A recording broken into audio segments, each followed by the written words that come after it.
গণ অভ্যুত্থানের চূড়ান্ত মুহূর্তে শেখ হাসিনার দেশ ত্যাগের বিষয়ে জানতেন না বলে জানিয়েছেন সেনাপ্রধান ওয়াকারুজ্জামান।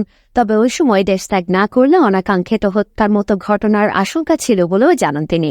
উত্তর আমেরিকা ভিত্তিক নাগরিক টেলিভিশনকে দেয়া টেলিফোন সাক্ষাৎকারে এসব কথা বলেন সেনাপ্রধান।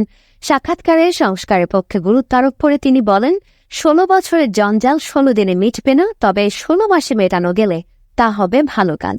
বিস্তারিত জানাচ্ছেন আদিত্য মামুন। উত্তর আমেরিকা ভিত্তিক নাগরিক টেলিভিশনের সাথে টেলিফোন সাক্ষাৎকারে সমসাময়িক নানা প্রসঙ্গে কথা বলেন সেনাপ্রধান জেনারেল ওয়াকারুজ্জামান। প্যানিক সৃষ্টি করা যাবে না, অবশ্যই যারা যারা দোষী তাদেরকে খুঁজে বের করে শাস্তি দিতে হবে।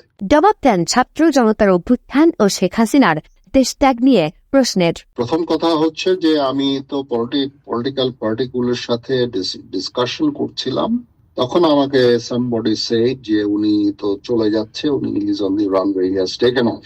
এটা আমি জানতাম না যে that she is leaving the country. তারপরেও আমি মনে করি যে থাকলে তখন ওনার লাইফ রিস্ক হতে পারতো। এই ইস্যুস গুলো আছে। এখন ডেফিনেটলি কেউ চাবে না যে একজনের এক্সট্রা জুডিশিয়াল কিলিং হোক। পরিস্থিতি অত্যন্ত ভোলাটাইল ছিল।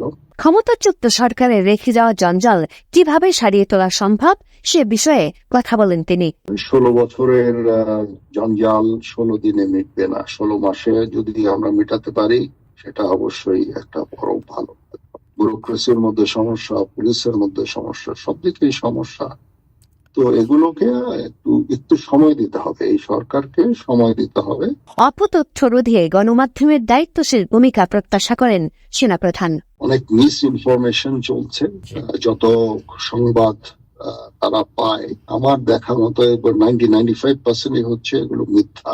সত্যের সাথে মিথ্যাকে মিশ্রিত করে এই সমস্ত সংবাদ পরিবেশন করা হয়। এই কারণে মানুষের ভুল ধারণার সৃষ্টি হয়, যেটা সমীচীন না। তাদেরকে ধৈর্য ধরতে হবে এবং প্রকৃত ঘটনা জানতে হবে। শেখ হাসিনার আমলে সেনাবাহিনীতে নিয়োগ পাওয়া অনেকের বিরুদ্ধে অভিযোগ উঠেছে। তাদের বিরুদ্ধে তদন্ত অনুসারে পদক্ষেপ নেওয়া হবে বলে জানান তিনি। ইনকোয়ারিতে দোষী সাব্যস্ত হলে অবশ্যই অ্যাকশন নেওয়া হবে। মেনি ইস্যুস যেগুলো আস্তে আস্তে ইনকোয়ারি হচ্ছে, ইনকোয়ারি টেক সাম টাইম। প্রমাণ না হলে কারো বিরুদ্ধে কোনো অ্যাকশন নেওয়া যায় না। দেখা যাক, এটা আমাদের বেশ কিছু জিনিস আছে যেগুলো করতে হবে। আনসারের বিশৃঙ্খলা নিয়েও কথা বলেন ওয়াকারুজ্জামান। ওটা তো আমরা অ্যাকশন নিয়েছি, 9 ডিভিশন কাজ করেছে এবং আনসারদের নিবৃত্ত করেছে।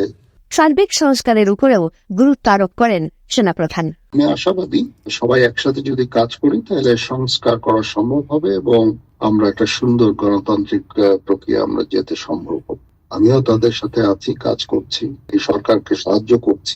ইনশাআল্লাহ আমরা সেই লক্ষ্যে যেতে হবে, কারণ এখান থেকে ফেরত যাওয়ার আর কোনো অবকাশ নাই আমাদের। এমন সময়ে সবাইকে ধৈর্য ধরার আহ্বানও জানান তিনি। ইনশাআল্লাহ এই সরকার এগুলো আস্তে আস্তে সামাল দিয়ে উঠবে।